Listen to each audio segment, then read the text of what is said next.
اليوم أكملت لكم دينكم وأتممت عليكم نعمتي ورضيت لكم الإسلام دينا اعوذ باللہ من الشیطان الرجیم بسم اللہ الرحمن الرحیم وَمِنَ الَّذِينَ قَالُوا إِنَّا نَصَارَى، اور ان بنی اسرائیل میں سے کچھ لوگ ایسے بھی ہیں جو کہتے ہیں کہ ہم نصارہ ہیں۔ نصارہ کا اور نصرانی اور انصار ان سب کا معنی ایک ہی ہے، مددگار ہونا۔ اور یہاں سے عیسائیوں کا تذکرہ ہو رہا ہے۔ پچھلی آیت میں یہود کا ذکر تھا۔ یہود اور عیسائی یہ دونوں بنی اسرائیل میں سے ہیں، اور یہود کا ذکر کرنے کے بعد پھر نصارہ کا، عیسائیوں کا ذکر کیا جا رہا ہے۔ اور عیسائیوں کے بارے میں کہا گیا ہے کہ یہ نصارہ ہونے کا دعویٰ کرتے ہیں۔ لوگوں میں سے کچھ ایسے ہیں جو کہتے ہیں کہ ہم نصارہ ہیں، یعنی ان کا دعویٰ ہے نصارہ ہونے کا۔ نصارہ ہونے کی حقیقت ان کو حاصل نہیں ہے، اور اللہ تعالیٰ کے ہاں دعوے کارآمد نہیں ہوتے بلکہ حقیقتیں کارآمد ہوتی ہیں۔ اللہ تعالیٰ دلوں کے بھید جانتے ہیں، اس مالک سے کچھ بھی دلوں کا چھپا ہوا نہیں ہے، اس لیے وہاں پر فیصلے دلوں کے بھیدوں کے اعتبار سے ہوں گے۔ تو ان کا دعویٰ ہے کہ ہم نصارہ ہیں۔ نصارہ کے حوالہ سے میں نے عرض کیا کہ اس کا معنی مددگار ہونا آتا ہے، اور سورہ صف کے اندر حضرت عیسیٰ علیہ السلام کا تذکرہ کرتے ہوئے اللہ تعالیٰ نے فرمایا کہ حضرت عیسیٰ علیہ السلام نے اپنے ساتھیوں سے کہا تھا کہ من انصاری الی اللہ، کہ کون ہے جو دین کے معاملہ میں، اللہ کے دین کے معاملہ میں میرا مددگار ہوگا۔ تو ان کے ساتھیوں نے کہا تھا کہ نحن انصار اللہ، کہ ہم اللہ کے دین کے مددگار ہیں، اللہ کے دین کے معاملہ میں آپ کی مطلوب مدد کریں گے۔ تو ان کے مددگار ہونے کو بنیاد بنا کر اب تک یہ لوگ انصار اور نصارہ ہونے کا دعویٰ کرتے ہیں، حالانکہ ان میں اور ان میں زمین و آسمان کا فرق ہے۔ اور بعض مفسرین کی رائے یہ بھی ہے کہ اصل میں حضرت عیسیٰ علیہ السلام جہاں پر جس علاقے میں پیدا ہوئے، اس علاقے کا نام، اس بستی کا نام نصارہ تھا، ناصرہ تھا۔ تو اس ناصرہ کے عنوان کے مطابق یہ اپنے آپ کو نصارہ کہتے ہیں، اس بستی کی طرف نسبت کرتے ہوئے۔ بہرحال کوئی بھی وجہ ہو، اس سے مراد عیسائی ہیں، اور عیسائی اپنے آپ کو نصارہ کہتے ہیں۔ اخذنا میثاقہم فنسوا حظا مما ذکروا بہ، ہم نے ان سے عہد لیا تھا تو انہوں نے بھی اس میں سے کا کچھ حصہ بھلا دیا تھا جس کی ان کو نصیحت کی گئی۔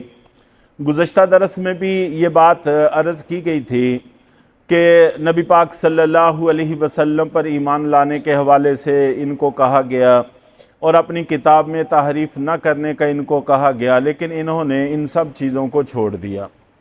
فَأَغْرَيْنَا بَيْنَهُمُ الْعَدَاوَةَ وَالْبَغْضَاءَ إِلَى يَوْمِ الْقِيَامَةِ، تو اس کا نتیجہ اور اس کی سزا ان کو یہ دی گئی کہ ہم نے ان کے درمیان دشمنی اور بغض پیدا کر دیا قیامت کے دن تک۔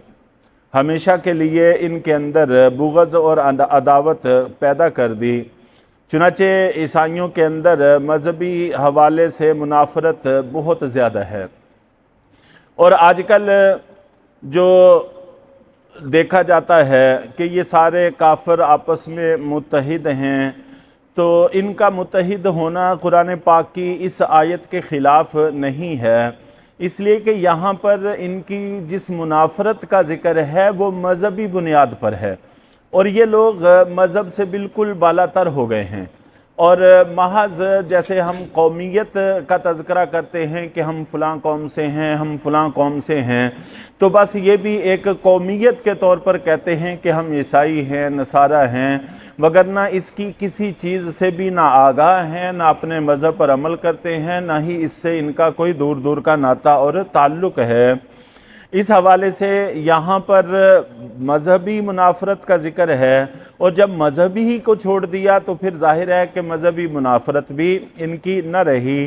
لیکن جو آج بھی مذہب کا نام لیتے ہیں اور باقاعدہ مذہب پر عمل کرنے کی کوشش کرتے ہیں، ان میں بڑے 3 فرقے ہیں اور پھر شاخیں بے شمار ہیں، اور جن کے اندر بہت زبردست ان کی لڑائی اور مناظرے رہتے ہیں، جن کو یہاں پر ذکر کرنے کا موقع نہیں ہے۔ انشاءاللہ العزیز کسی جگہ پر بڑی تفصیل سے ذکر کرنے کی کوشش کی جائے گی۔